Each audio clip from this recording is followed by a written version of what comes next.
There are guidelines that we have to adhere to.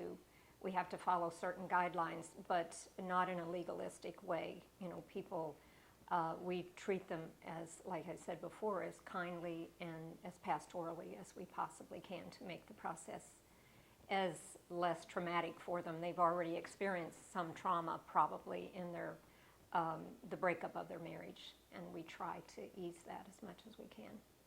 And completing their inventory or their story, either telling it or putting it on paper, it revives some of those painful memories, either in their family history or in the marriage itself. And the main thing that we do is we treat them with kindness and patience and understanding.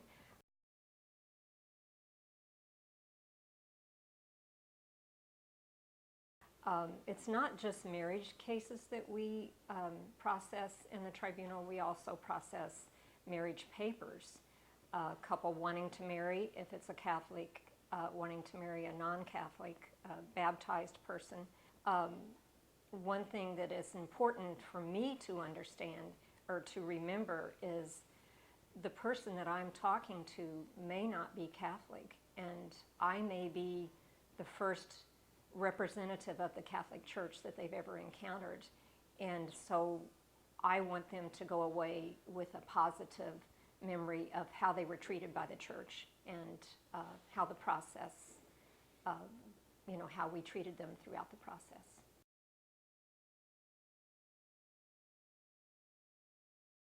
It's a means of people returning to the sacraments. They, if they have been divorced and entered a marriage that's not recognized by the Church, they, by receiving a decree of nullity, they can return to the sacraments. That's a great relief for many people, and because that's their intent. They have, you know, they want to go to communion, they want to receive the sacraments again. For those people who are not Catholic, they are maybe wanting to enter RCIA, and they're in a marriage that, or they have entered a second marriage after a divorce, and that allows them to become Catholic. So it has great value. It's a way of healing, of, you know, letting people experience healing.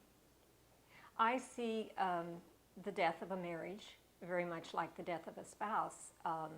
You know, yes, it's different, but you are grieving that lost marriage. And that requires, you can't stuff those memories inside and not think about them or talk about them. And so I think it's very helpful to them to tell their story, tell what happened in the marriage or what happened in their family life, and to not hide it, you know, within themselves. And I see that that's very healing for people. And they will tell us sometimes after the process has ended that they found it to be very therapeutic and healing.